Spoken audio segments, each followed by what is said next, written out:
13절에서 27절까지 말씀 교독하겠습니다.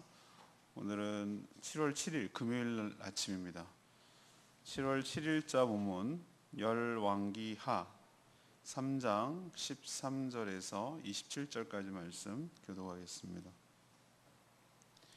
엘리사가 이스라엘 왕에게 이르되 내가 당신과 무슨 상관이 있나이까?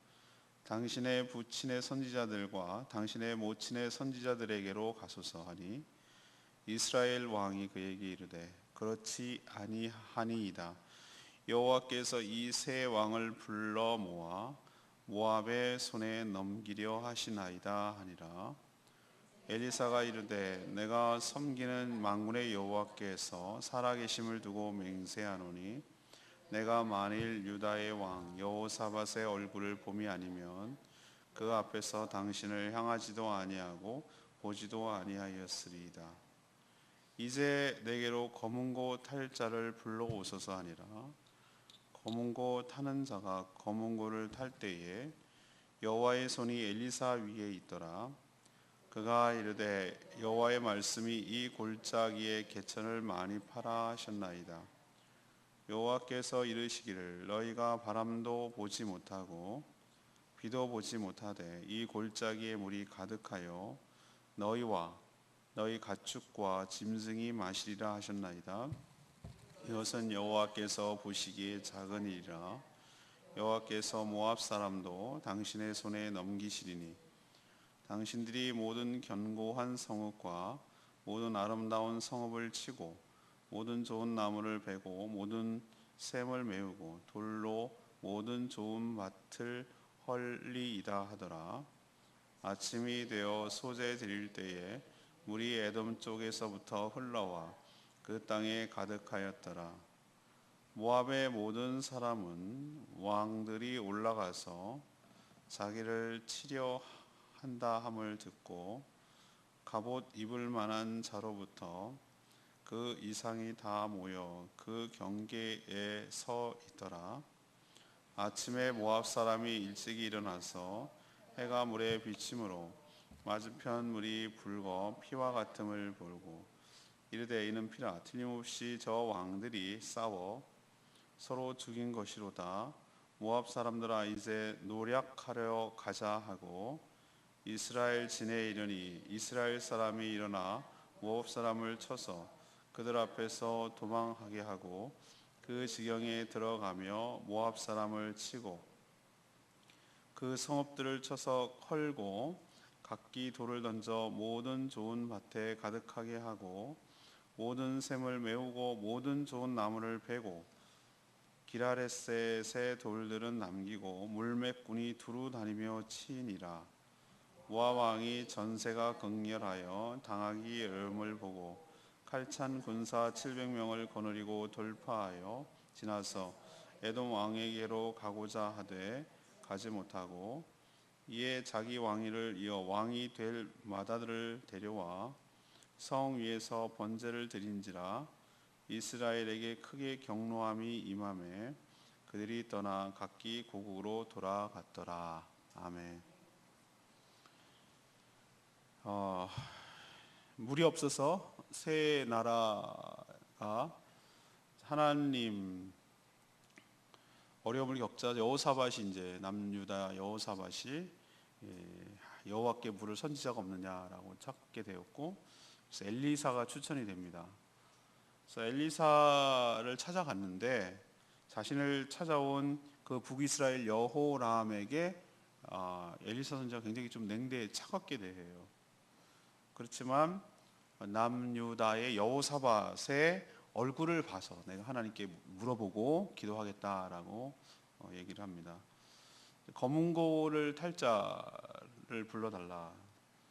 그래서 기도할 때에 하나님께서 그에게 응답하셨어요.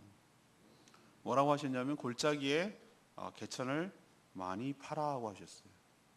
왜 그러냐면 물이 가득할 것이기 때문에 그럽니다. 근데 이거는 여호와 보시기에 작은 일이라 그래서 작은 일. 얘네들은 이게 뭐가 문제죠? 전쟁의 성패가 갈린 심각하고 중대한 문제라고 생각을 하는데 하나님 보시기에 이 문제는 뭐라고요? 작은 일이라 이런 표현을 쓰고 있어요. 그래서 이제 물이 비치니까 그 다음 날 그 모압이죠. 모압은 이렇게 보니까 햇빛에 비치고 모압 땅, 에돔 땅이 원래 그 붉은 붉거든요. 그 요르단에 가면은 거기 유적지가 남아 있습니다. 아직도. 근데 붉단 말이에요. 그것을 보고 햇빛에 비치는 그 물을 보고 뭐라고 판단했냐면은 피입니다라고 생각을 하는 거예요. 저 동맹국 삼국이 지네끼리 네브리노라고 지네끼리 치고받고 싸워가지고 흘려서 핏물이 나온 것이다. 오판을 한 거예요. 그래갖고 우리는 이제 거저 주워 먹으러 가자, 노력을 하러 가자라고 들어가는데 웬걸 도간에 든 쥐가 됐어요. 그래가지고 된통 당하고 쫓겨가고 뭐 난리가 났어요. 그래서 포위를 당하자 그 모압 왕이 어떻게 했습니까? 이걸 돌파하려고 700명을 친위대를 데리고 돌파하려고 했지만 그것마저 안 됐어요. 그러자 포위당한 성에서 자기 후계자 아들을 갖다 불태워서 번제로 드립니다. 아주 극악하게 한 거죠. 극단수를 쓴 거예요. 극단수를. 그러니까 삼국이 보고 이제 후계자까지 죽었으니 이 나라는 볼장 다 봤다. 이제 이 정도 했으면 정신 차렸으니 돌아가자. 그래갖고 이제 돌아갔다는 뭐 그런 얘기가 지금 쭉 기록되어 있어요. 자, 오늘 이 얘기를 스토리를 가지고 하나님께서 질문하시긴 하나님은 자기 종의 기도를 어떻게 응답하시는가 이거예요. 하나님은 당신의 종의 기도를 어떻게 응답하시는가. 첫 번째 13, 14절을 보면 하나님은 악인이 아니라 신실한 자를 보시고 그 기도를 들어주신다는 걸 알 수 있어요. 엘리사는 새 왕이 자신을 찾아왔지만 처음엔 좀 냉대해요. 냉정하게 대합니다. 특히 이 13절에 보니까 북이스라엘 여호람에 대해서는 아주 차갑게 대해요. 당신과 내가 무슨 상관이 있느냐라고 아주 퉁명스럽게 말하고 있죠. 그리고 당신의 부모들의 선지자에게 가서 물어보시오 이렇게 대답합니다. 부모가 누굽니까? 아버지 그 유명한 아합, 진엄마 누구? 그 유명한 악녀 이세벨, 바알과 아세레를 일생 동안 섬겼던 두 부모 아니에요? 그 선지자한테 가서 물어봐라 이렇게 쏘아붙여요. 여호람은 이 말의 의미를 아직도 모르는 것처럼 보여요. 여호와께서 하나님께서 세 명의 왕을 불러 모아서 모압의 손에 넘기려고 합니다. 당신의 여호와의 선지자니 당신이 책임져야지 여호와에게 여전히 하나님께 책임이 있는 것처럼 지금 말하고 있는 거예요.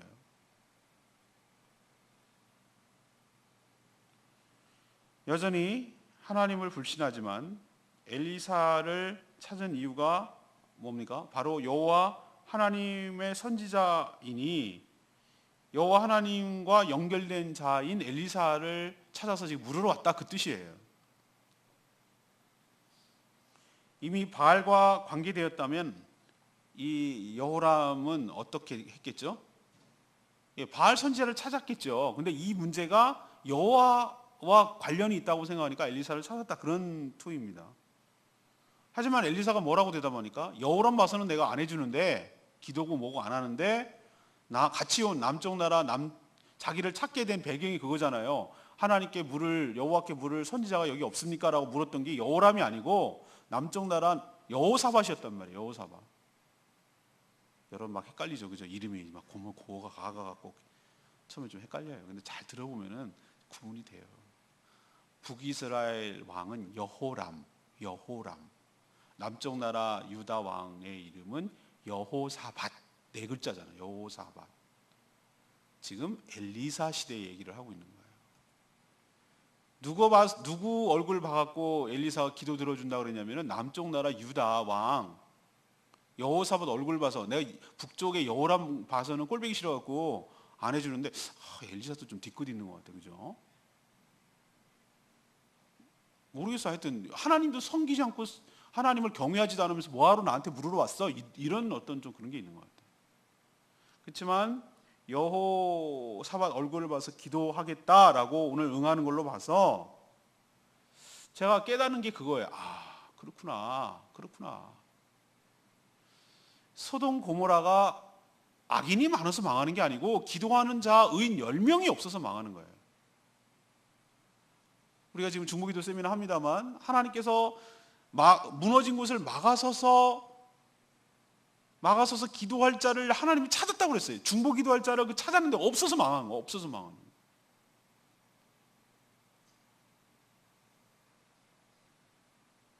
여호람이 악한 왕 맞아요. 하나님도 경외하지 아니하고 그렇지만 같이 갔던 여호사밧 때문에 엘리사가 기도하는 거 보면 그렇구나. 깨어서 하나님 앞에 엎드려 간구하고 기도하는 그 한 사람이 있으면 사는구나. 그런 생각을 제가 오늘 한 거예요. 이 나라가 참 타락하고 위태위태 하는데도 어쩜 이렇게 썩었는데 안 망할까 이런 생각이, 물론 뭐 여러 가지 무너지는 소리가 들리긴 들려요. 그렇지만 홀딱 안 망하는 이유는 그래도 소리 없이 조용히 막 얼굴 내밀고 이름 드러내고 이런 사람들이 아니라 조용하게 골방에서 엎드려서 이 나라와 이 민족을 위해서 기도하는 사람이 아직 있어요. 있으니까 안 망하는 거예요.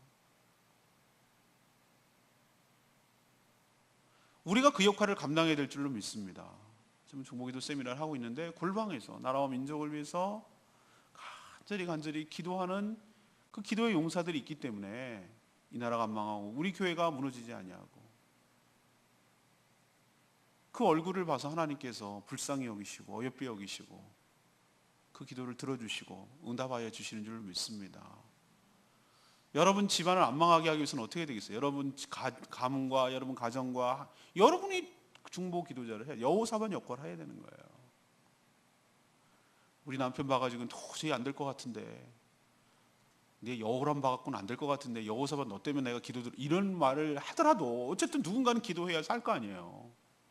하는 꼴 보면은 이거는 망해도 여러 번 망해야 되는데 안 망하는 건 그래도 저 얼굴 봐서 하나님 불쌍히 여겨달라고 가정을 붙들고 중보하며 나가는 간절한 기도하는 깨어있는 사람이 있으면 그 사람 때문에 그 가정이, 그 교회가 안 망하고 유지되고 나가게 될 줄로 믿습니다. 근데 다 잠들어 버리면, 다 가게 굴면 어떡할 거냐는 말이에요. 어떡하겠냐고. 다 바알과 아세라를 찾으면 어떡할 거냐고. 엘리사가 뭐라고 그랬습니까? 너 거기 우상 맨날 섬기고 맨날 그걸 찾아, 그럼 거기 가서 물어봐. 이렇게 나오지 않겠어요? 너 그렇게 맨날 네 기술 의지하고 네 직장 의지하고 네 사업장 의지하고 네 부모 의지하고 아들 의지하고, 그럼 거기 가서 물어봐. 이렇게 말하지 않겠어요? 여러분, 하나님만 의지하는 깨어있는 일인이 되시기를 바라고, 여러분 얼굴 봐서 하나님께서 기도를 들으시고 응답해 주시는 여호사밧 역할을 여러분이 감당하게 되기를 간절히 바랍니다.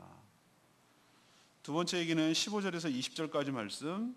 하나님은 간구하는 것 그 이상으로 넘치도록 응답하신다는 거예요. 이제 기도를 시작하는데 엘리사는 검고 타는 자를 불러오라고 이렇게 요청을 해요. 그때 얘네들도 검고가 있었나? 근데 뭐 우리나라 말로 번역할 게 없으니까 현악기라고 보여지는 거죠, 그죠? 이게 튕기는 현악기라고 보여지는데, 그러니까 적절한 말이 없으니까 그냥 검고라고 했던 거예요, 우리나라 말로. 근데 뭐 악기예요, 검고겠어요. 근데 악기를 왜 가져오라고 그럴까? 희한하죠. 예. 찬양 연주를 들으면서 기도를 시작하자 여호와의 손, 곧 성령이 엘리야 위에 임했어요.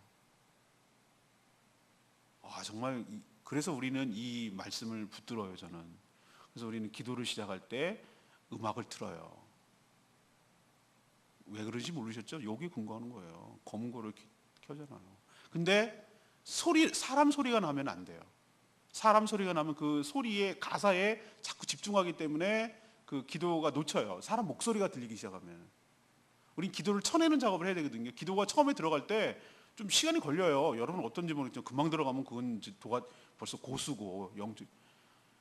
맨 처음엔 뭐가 들리냐면은 오만 가지 선풍기 소리, 내 에어컨 소리, 차 소리, 막 그런 게 다 들려요. 그리고 처음에는 음악 소리가 들리죠. 근데 음악 소리가 의식이 안 될 정도가 이제 되면 그때부터가 이제 기도가 들어가기 시작합니다. 근데 속 안에서는 요동을 쳐요. 요동을 친다고. 뭐 5만 가지 잡생각, 5만 가지라는 표현, 그게 적당한 말이에요. 5만 가지예요. 5만 가지. 5만 가지 잡생각이 떠올라. 내가 그 말 했어야 되는데, 그렇게 따졌어야 되는데, 뭐 이런 생각을 하고, 분한 거, 속상한 거, 오늘 할 얘기, 뭐 이런 얘기, 막 어저께 얘기, 막 별 생각이 다 나면 마음이 막 요동을 치는 거예요. 파도가 너울을 치는 거예요, 이렇게. 그러면 안 돼요. 그거 안 들려요. 그리고 막 사단이 막 나를 충동질해요. 넌 자존심도 없니? 넌 벨도 없니? 막 이러면서 나의 마음을 막 감정을 흔들어 놓으려고 해요. 넌 바보로 취급당할까? 너 바본 줄 알아? 그러면 막 이런 나의 자존심을 긁고 넌 안 돼. 넌 틀렸어. 이미 끝난 얘기야. 막 이런 식으로 나에게 얼마나 사단이 그런 걸 막 주는지 몰라요. 그걸 쳐내는 작업을 해야 된다니까. 그 소리를 듣지 않으려고 해야 되는 거예요. 그러고 나니까 이제 그런 것들이 다 끊어지고 나니까 고요해져요. 그때 고요해진다고. 아무 소리가 안 들린단 말이에요. 그런 의식 단계까지 들어가야 돼요. 고요해져요. 조용해져요. 그 순간에 머물러 계세요. 그러면 하나님께서 얘기하신다니까.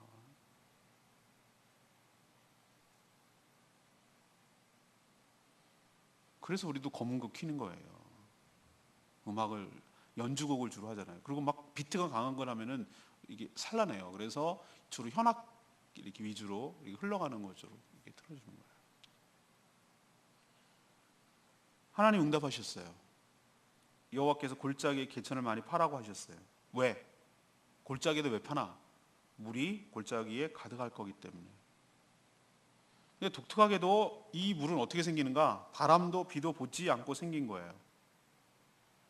보통 물은 어떻게 생깁니까? 비바람 속에서 이게 내리잖아요. 비가 내려가지고 생기는데 비바람 없이 이렇게 많은 물이 개천에 흐를 정도로 많이 생긴다는 것은 이건 전적으로 하나님의 역사이고 능력이고 하나님의 은총의 증거라는 뜻이에요. 그걸 단서를 달잖아요. 비도 아니고 바람도 보지 못하고 이 물이 생길 거. 이건 하나님의 전적인 은혜예요. 역사고 기적이란 말이에요.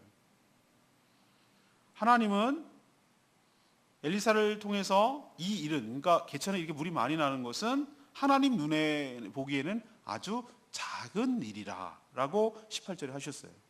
그렇지. 하나님 생각해보세요. 이게 무슨 일이겠어요 이게? 천지를 창조하신 하나님께서 개천에 물이 생기는 게 그게 뭐 일이나 되겠어요? 아무것도 아니란 말이야. 하나님 우리가 하나님을 제한하지 않게 되기를 원합니다. 하나님 우리 상상과 수준을 뛰어넘어요. 우리는 그냥 고저 쫀쫀하게 물 한 바가지 주세요. 그런데 야, 내 물 갖고 되겠니 너? 샘을 줘야지. 우물을 줘야지. 뭐 이렇게 우리 상상도 못하게 큰 스케일로 우리에게 허락하여 주시는 줄로 압니다. 제발 좀 하나님을 내 머리로 제한하지 말라 이 말이야. 하나님의 상상력, 하나님의 한계는 무한해요, 무한해. 우리를 훨씬 뛰어넘는 분이에요. 그럼 이게 작은 일이면 도대체 이게 왜 작은 일이에요? 북이스라엘 여호람은 뭐라고 했습니까? 물 없어가지고 죽게 생겼다고, 모압한테 지금 지게 생겼다고 이렇게 말할 정도로 이 물은 어떻게 보면 전쟁 유지에서 필수적인 거잖아요. 물이 없으면 어떻게 생존을 해요? 병사들과 가축들이 옛날에는 무기로 싸운 게 아니라 말 갖고 또 싸우고 양도 끌고 가면서 잡아먹고 그랬는데 어떻게 하냐면 죽는 거지. 이거는 끝난 거지. 이 중요한 문제인데도 불구하고, 심각한 일인데도 불구하고, 엄청난 일인데도 불구하고 하나님 보기에 이 작은 일이에요. 아무것도 아니란 뜻이에요. 우리가 기억해야 될 것은 우리의 기도 응답은, 하나님의 응답은 우리의 기도를 훨씬 뛰어넘어서 넘치도록 부어주시는 하나님이신 줄로 믿기를 바랍니다. 세 번째 얘기 17절에서 27절까지 말씀. 21절에서 27절까지 말씀이에요. 새 왕은 물을 어디서 얻을 수 있을지 알기 위해서 엘리사를 찾아간 것이에요. 물 얻으려고. 근데 놀랍게도 물 얻는 것은 작은 일이라 이렇게 말씀하시고 더 큰 얘기를 해줘요. 이건 덤이죠. 이건 생각지도 하고 기대하지도 않았던 일이 벌어진 거예요. 이 전쟁에서 뭐하리라? 크게 승리하리라. 이런 예언까지 들어요. 그래서 물 얻는 걸 작은 일이라고 했던 거예요. 실제가 그랬어요. 하나님이 주신 물이 에돔 동쪽에서 흘러나와서 이게 땅을 적셨어요. 근데 이걸 그 다음날 모압 사람들이 뭐라고 오판했다고요? 햇빛에 이렇게 비치니까 핏물처럼 보였던 거예요. 붉게 보인 거죠. 그리고 해석을 하기를 그 물이 동맹군의 내분 때문에 생겨난 핏물이라고 생각을 했어요. 삼국이 지금 동맹을 하고 있으니까 지네끼리 싸웠다 이거지. 그래서 전쟁이 아니라 전리품을 챙기려고 노력하러 가자. 이제 싹 챙기려고. 다 지네끼리 죽고 치고받고 싸워서 죽었으니까. 그리고 제 발로 호랑이 굴에 들어오는 거예요. 제 발로 알아서. 이게 바보 같죠. 그러니까 이 전쟁에서 승리할 수밖에 없어요. 이스라엘 진지에 지네 발로 기어들어와. 지금 어떻게 들어오게 하고 싶어도 못 들어오는데 이 노략질 할 생각에 거기 안으로 쑥 들어온단 말이에요. 안으로 완전 지네 발로 포위가 된 거예요.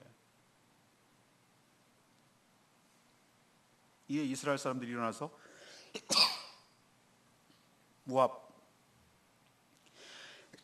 모압을 치고 추적하기 시작했어요. 그리고 완전히 유린하고 국토가 초토화됐어요. 모압 왕 메시가 원래 메사구나. 메시가 아니라 메사는 목숨의 위협을 느끼고 그때는 칼이 귀하잖아요. 그러니까 친이 되고 돌파할 부대예요. 700명을 거느리고 이 전선을 뚫고 에돔 쪽으로 도망가려고 그랬어요. 근데 그것마저 막혔어요. 살아남으려고 목숨 건요. 그래서 자신의 후계자 아들을 자신의 얘네들은 그노스 신을 섬기거든요. 그노스 신에다가 번제를 드리는 자기가 그러니까 후계자가 없애겠다는 거예요. 퇴로를 차단하고 이 뒤에 그냥 배수진을 친 거예요. 드리는 강수를 떠요. 그걸 보자 이제 삼국 동맹이 이 정도쯤 됐으면 이 나라는 이제 서기가 힘들다. 소득을 다 얻었다. 이제 정신 똑바로 차리게 했으니 가자 그러고 그때 이제 흩어져요. 근데 또 역사는 웃기죠. 이 메사는 뭐라고 자기네 나라 기록에도 했느냐면 자기가 전쟁에서 이겼다고 또 기록해놨어요. 다른 역사의 책에 보면. 그러니까 참 웃기는 거예요. 근데 여기서 보면은 전쟁은 누구에게 속했다? 하나님께. 전쟁은 하나님께 속해 있음을 확실하게 알도록 승리하도록 하신 줄로 압니다. 오늘 레마의 말씀 8절 말씀. 이것은 여호와께서 보시기에 작은 일이라. 여호와께서 모압 사람도 당신 손에 넘기시리니. 삼국 동맹군은 물이 없어서 큰 공경에 처했죠. 물이 없으면 전쟁은 우사하고 생존도 불가능하잖아요. 하나님은 이들에게 넘치도록 부어주셨어요. 근데 이 일은 하나님 보시기에 작은 일이라고 하셨어요. 그래요. 천지를 창조하신 분이 이렇게 물 생기는 게 뭐가 큰 일이겠어요. 아까도 말했지만 우리는 우리 생각만 가지고 하나님을 작게 생각하고 하나님을 제한할 때가 참 많아요. 하나님은 우리의 생각을 훨씬 뛰어넘는 넘치도록 주시는 분인 줄로 알고 우리는 이것만 해줘도 너무 고마운데 하나님은 자녀에게 그거 갖고 되겠니? 근본적으로 해야지 라고 하고 더 생각지도 못한 더 큰 역사를 은혜를 우리에게 부어 주실 줄로 믿습니다. 오늘 세 가지 말씀드려요. 오늘 질문은 뭡니까? 하나님은 자기 종의 기도에 어떻게 응답하시는가? 첫 번째는 어떻게 응답하신다고 그랬어요? 누구 보고 응답하신다고 그랬어요? 신실하게 기도하는 악인이 많아서가 아니라 악인 때문이 아니라 여호람 때문이 아니라 여호사밧 얼굴 봐서 기도한다고요. 그리고 기도 들어주신다고요. 우리도 깨어서 기도하는 중보기도자가 되기를 원합니다. 두 번째는 하나님 어떻게 응답하신다고요? 우리가 간구하는 것보다 그 이상으로 넘치도록 주신다. 물 정도가 아니라 전쟁에서 승리할 수 있도록. 이건 아무것도 아니라는 거예요. 물 그 괴천에 흐르는 거는 작은 일이라. 세 번째는 어떻게 역사하신다? 전쟁에 하나님께 속해 있음을, 하나님께 전쟁에 속해 있음을 확실하게 알게 하시고 승리를 주시는 하나님인 것을 경험하게 하신다는 거예요. 이것이 바로 오늘 말씀을 통해서 우리에게 주시는 교훈인 줄로 압니다. 이 말씀 붙들고 우리도 시대와 상황은 다 달라요. 그렇지만 원리는 똑같아요. 그 하나님이 우리가 믿는 하나님과 동일한 하나님인 줄로 믿습니다. 그 엘리사가 기도하는 것도 우리가 기도하는 것과 다를 바가 없는 똑같은 기도예요. 우리가 주 예수 그리스도의 이름을 가지고 하나님 앞에 나아가 간절히 중보 기도할 때 우리의 당면한 여러 가지 문제, 물이 없는 문제, 전쟁을 하고 있는 문제, 죽고 사는 여러 가지 문제를 초월해서 넘치는 축복이 오늘 하루를 살아가는 여러분의 삶 가운데, 여러분의 가정에, 우리 교회 위에도, 이 나라 위에도 넘치도록 있게 될 줄로 믿습니다. 오늘 말씀 붙들고 찬양집 268장 불고 기도하겠습니다.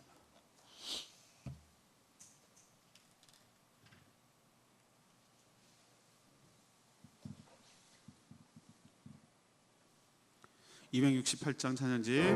세상의 유혹 시험이 내게 몰려올 때도 전쟁은 누구에게 속한 거라고요? 여호와께 속한 것이니 하나님께 맡기고 이 문제를 믿음으로 나가기를 원합니다.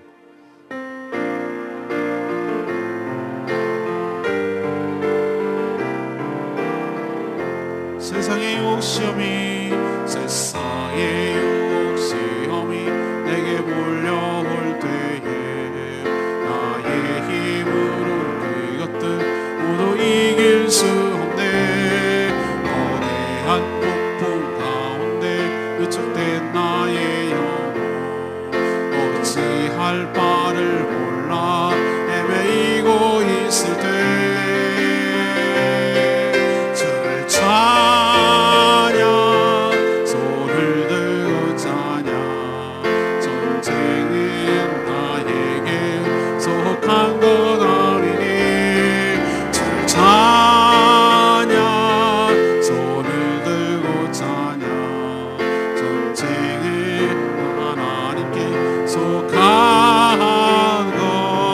것이니 어제과 속임수로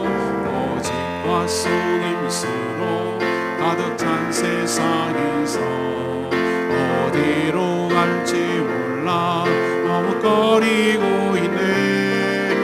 우주의 권세 잡은 자 지금도 우리들을 실패와 절망으로 넘어뜨리려 하네.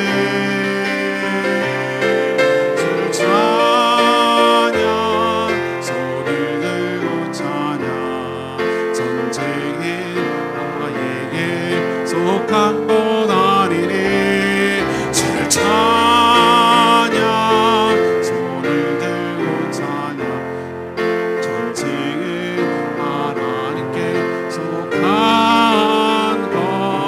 것이니 주위를 둘러보며 아무도 없는 듯 믿음의 눈을 들면 보이는 분 계시네. 지금도 내 안에서 역사하고 계시네. 사망과 어둠의 권세 물리치신 예수님 주를 찬양 주를 찬양 손을 들고 찬 전쟁은 나에게 속한 것 아니 주를 찬양 주를 찬양 손을 들고 찬양 전쟁은 하나님께 속한 것이니.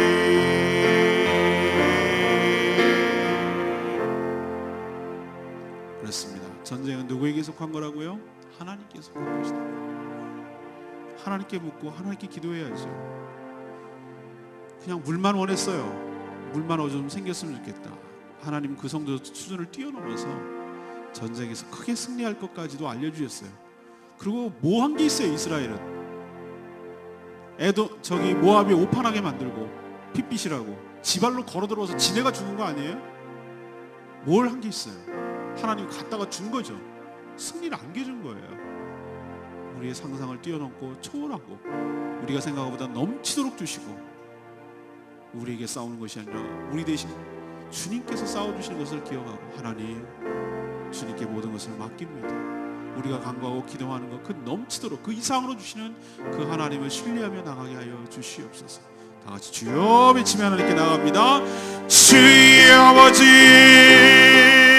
주를 찬양 손을 들고 찬양 전쟁은 나에게 속한 것 아니니 주를 찬양 손을 들고 찬양 전쟁은 하나님께 속한 것이니.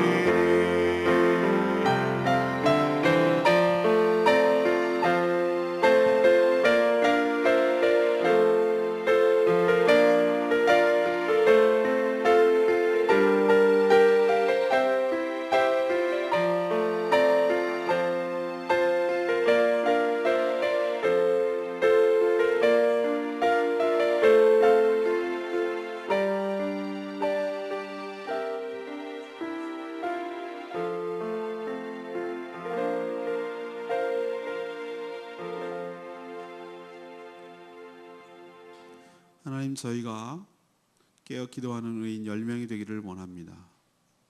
악인이 많아서가 아니라 말씀대로 살아가는 신실한 자들 때문에 어여쁘게 보실 줄로 믿습니다. 저희가 그저 마실 물을 원했지만 하나님께서는 흘러 넘치도록 부어 주실 줄로 믿습니다. 하나님을 자신의 생각만 가지고 제한하지 않게 하여 주시옵소서. 우리의 생각을 훨씬 뛰어넘어 큰 승리를 주시는 분임을 믿습니다. 전쟁은 하나님께서 하시는 것처럼, 우리에게 하는 것처럼 보이지만 하나님께 속해 있음을 고백합니다. 그러니 더욱더 하나님만 의지하게 하옵소서. 큰 은혜를 입게 하옵소서. 주님께 모든 것 맡겼고 예수 그리스도의 이름으로 축복하며 기도합니다. 아멘. 오늘 하루도 주님의 은혜로 살아가는 복된 하루 되길 축복합니다. 오늘부터 시작되는 목장을 위해서 꼭 기도해 주시기 바랍니다. 기도하겠습니다.